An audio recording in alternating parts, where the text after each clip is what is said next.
Jazzcast Pros. I speak to my men and my brothers. Do you feel yourself to be alone? When you're not with your homies, your friends, when you're not with the hype and the trends, do you often think about things that means nothing to you versus the things that mean everything to you? Are there barriers between you and you want to take your own life? Do you feel trapped in your own thoughts, constantly thinking about things that you cannot prevent? Do you find yourself irritable, trying to drown it, smoke it out? Do you wake up wanting to be something or be someone but cannot be? The good man, the good father? Are you trying to be the man that you want to be because you figure it'd be different from your father but can't seem to escape that reality? Seek the help you need, brothers. Confess your thoughts. Be true to who you are. Are you living a lie? Are you speaking untruth of you? This time of year has a funny way of having people reveal who they really are in the most destructive ways. Some people like someone, are in love with someone secretly, or infatuated. Some of us want to live a life that we cannot be secretly, but still trying to do it destructively. It sounds like it means nothing or it makes no sense, but we are doing this. We are doing this. We do this every day, and no one checks us on this. No one says anything to us to say, hey, are you okay? How can I help you? I love you. Let us talk. Help me so I can help you. What is it you need from me? My brother, my sister, my father, my son, my daughter.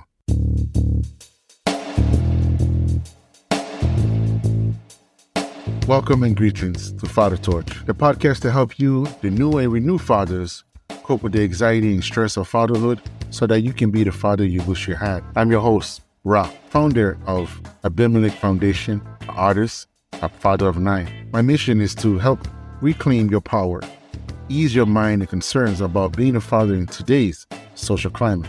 My topic today, emotional exhaustion. This comes in a perfect time at this time of the year. The end of the year, it's a lot of celebrating and a lot of past and emotional traumas that take place even heavily around this time, especially for my men. It is known that suicide, depression are higher in men. More or less suicide is higher in men than women. Depression is more in women than men, but yet suicide is higher in men. I want to emphasize that. I want to make that clear. Around this time of year, we are exhausted from the everyday wear and tear and the everyday of maintaining our so-called lives, our so-called lifestyle. We can find ourselves in such a space that is so consuming and so overwhelming that most of us find no will to live, even with the people that surround us. Just in the network, the support. It's not to say that you wasn't doing enough. It's just death by suicide is higher than we think and is more prevalent to our men that we care to know or even interested in until it's to our doorstep. I have lost several people through suicide. Some don't know it, does not label it, but it is a category in suicide. How many of us know someone, love someone who does careless and reckless things with their lives, who's highly irritable, who's always seeming like they're negative about everything? How many of us know someone who attempted to do such things by the behavior of drug abuse, alcohol abuse, their response to things that they do in their life, the things that they choose to do? Some things are spontaneous and other things just simply reckless. Every one of us knows someone, or by the time I'm done here, you will start to see people very differently. Now, emotional exhaustion does not lead to suicide. However, if a person is of a suicide mind, this definitely would throw them off the cliff. The constant, battles and the constant everyday of everything, this could be a problem. This can lead to many different harmful actions. Traumatic, if you will. And how many of our brothers right now are struggling with depression and in denial? They're in hard denial. Some of us are facing post-traumatic syndrome disorder. They're under fire. They're being stabbed. They're in fights. Constantly on, just always in a chronic state of panic, worry, stress, emotionally exhausted. This time of year, we have lost so many people, so much of our young. We have lost so much of them. because they feel they have no way out. They feel they have no other way to go. They feel trapped even with people around them. And nothing worse than being trapped here. This is the only cell that you as an individual have to unlock to come out of. And make it so bad, you're the guard. Imagine that. You're the warden, the guard of trapping yourself. Sometimes we put ourselves there, and other times others lead us to that point, and we become stuck and stagnant in that position. Take this time, especially this time of year. Talk to your brother. Are you in good health? How is your health? When's the last time you got checked up? I think you're doing too much drinking. I think you smoke too much of whatever. Can we make it in moderation? Can we stop? Are we able to quit? Can we eat healthier? Can we take our time in love? Can we spend time and build on one another? Can we spend time and actually learn from one another? Can we do this? Can we have an open dialogue and speak truth to one another? Can we speak truth enough to say I didn't like something and not have an Armageddon of war and battles and just foolishness? Or can we honestly speak and say, I love you, but when you speak to me this way, this is how it makes me feel. Is there a way we can overcome this or we can get over this? Instead of calling each other homos and bitches, instead of tearing down one another, tearing our throats out and saying that this is what it is. This is what it means to be a man, and this is what it means to be a son or a father or my wife or whatever titles you want to call it. A lot of us don't think of how we affect others. This time of the year, we have gone through so much death and so much sorrow and hopelessness. You would think that we would have more compassion and more understanding of the individual, much less a massive. We are so cold-hearted right now. We all thought about our own pain and sorrows and disparities. We don't think about what we affect others, and increasingly our children. Since COVID, more than 500 children, more than 500 has either committed, attempt, or planned suicide. Some still in the works, and it's a painful reality. We make fun and say, oh man, beat their asses, choke them out, tell them they ain't shit and tell them what it is, they'll get out of it. There's so much more to that. There's so much more to heal without that. We have so much of our children are abused, so much of our fathers living with traumas from the past, emotionally exhausted from the everyday drama of the baby mama, the baby drama, the court system, the child support, raping you left and right. So much of this. If you've been thinking about starting a podcast and you want to include interviews with people across town, Riverside.fm offers unbelievable high-quality recordings regardless of your or your guest internet quality. And it also gives you separate audio and video tracks for each person speaking. And unlike Zoom, you don't have to install anything on your computer, and your guests don't either. Head over to Riverside.fm and use promo code JazzyCast to get 60 free minutes of recording and 15% off a membership plan. Bullshit. It takes away the means and priority of being you, loving you. So much spite, so much hatred that we can't even live and love. We cannot see our children as we want to. We cannot love our children the way we want to because we're too busy twisting that knife in the back. And nowadays, it's not even in the back anymore. They are showing you straight up the machete. They're going to cut your head off. The veil is off, so they are straightforward. They're going to do damage. This emotional exhaustion comes with time for some of us. Some of us, it comes immediately.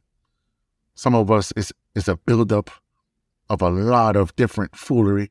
But when your mind and body and spirit speaks as one and had enough, my brothers, depression is the last thing that comes to mind, because sometimes we go right to suicide. We go right to just ending it all. Before you get to that point, before you even go that route, I even put myself out here, say, call on me, write me, email if you have to. I will welcome your conversation. And if it's something I can do to prevent another brother from dropping or falling, I will do so. I will listen to you. I will hear what you have to say. I will be your brother's keeper.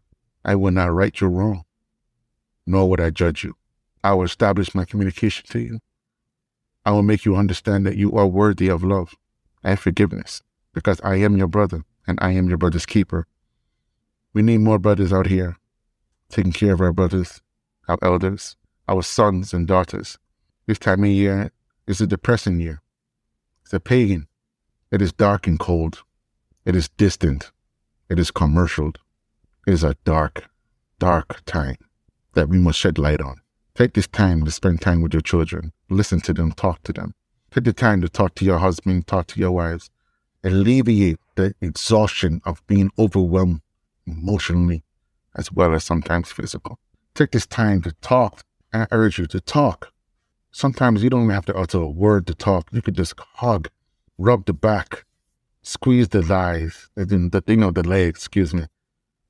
Sometimes it could be something as simple as spending quality time, not being too busy.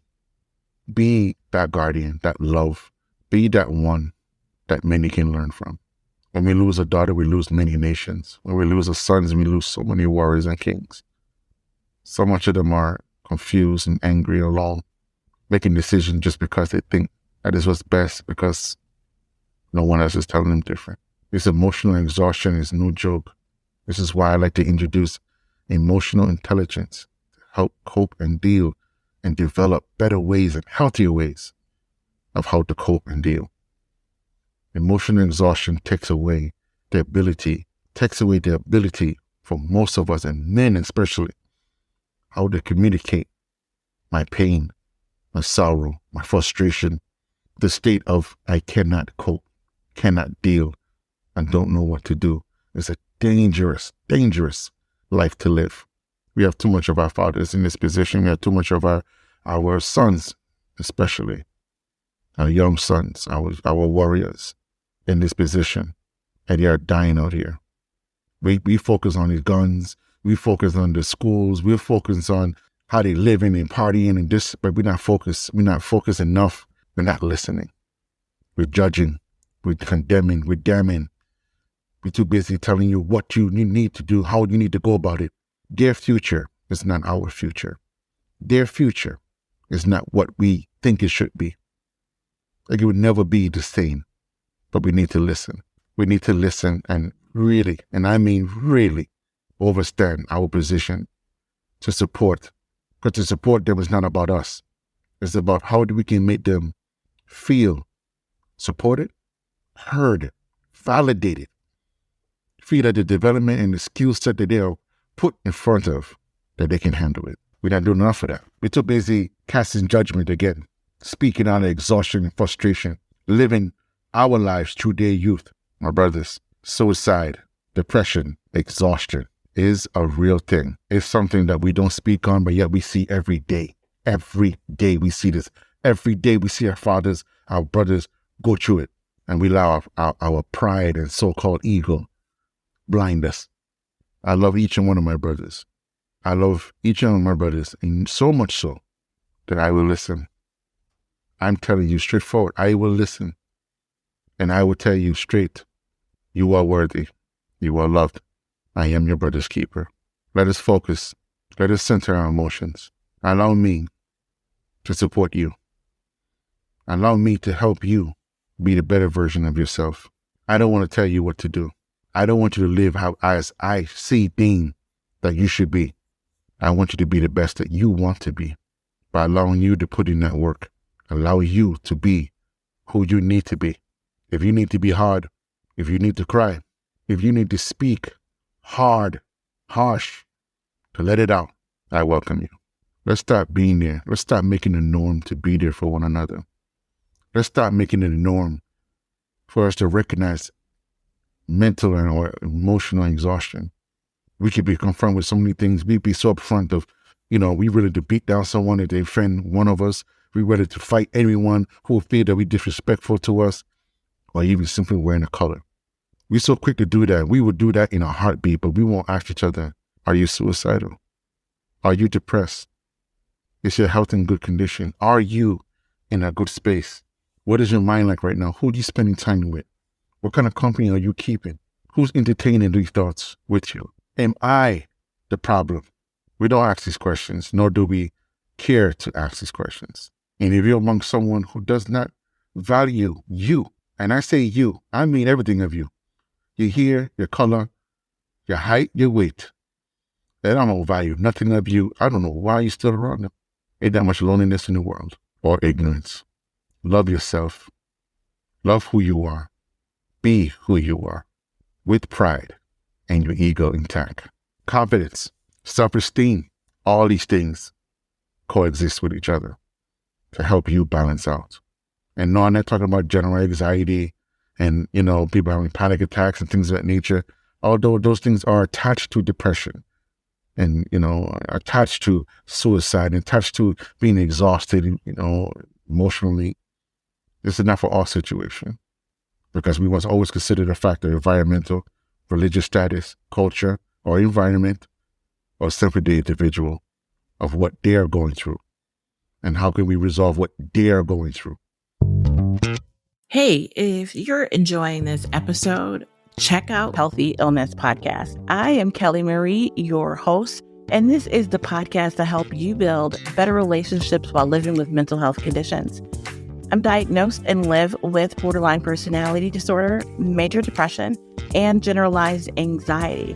And despite those diagnoses, I've been able to live a full life. I have healthy relationships, a great career, and my mission is to help you do the same. So join me every week right here on your favorite podcasting platform for Healthy Illness Podcast. Be the light. So I say, you are worthy. You are worthy of my love and every love that comes amongst you. As long as it's true and positive, beneficial for not just you, but your loved ones. That's right. To love me or for me to love you, I gotta love everything and everyone, realistically, but with humility. Check out my website, Abimelech Foundation, ABIMILECHH.org. Tell me what you think. Scroll through it. See if it speaks to you. Tell me what it means to be a father to you. Or check me out at Father Torch. Father Torch, FATHATORCH.com. Leave a comment. Let me know what can I do to assist you. If it's simply to come on the show, is it simply through the email? Is it simply to leave a comment and I respond to it? You let me know. How can I support you? What can I do to help you? I put that there for you. For my fathers, especially my Black and brown. Let me know what I can do for you. What can I offer you? And I'll give you the realest answer that I can give you. But understand the solution is within you. You are the solution. You just simply sometimes need a light. And I'm willing to give that light in your darkest place. So you can face what it is that prohibits you and close whatever doors that you need to get through. Peace and blessing, guidance to all my brothers and sisters out here celebrating, and please be safe, stay warm, and please be that brother, be that father that you wish you had. I'm your host, Ra. Peace be blessed. See you next time. Guidance, blessings, Rastafari.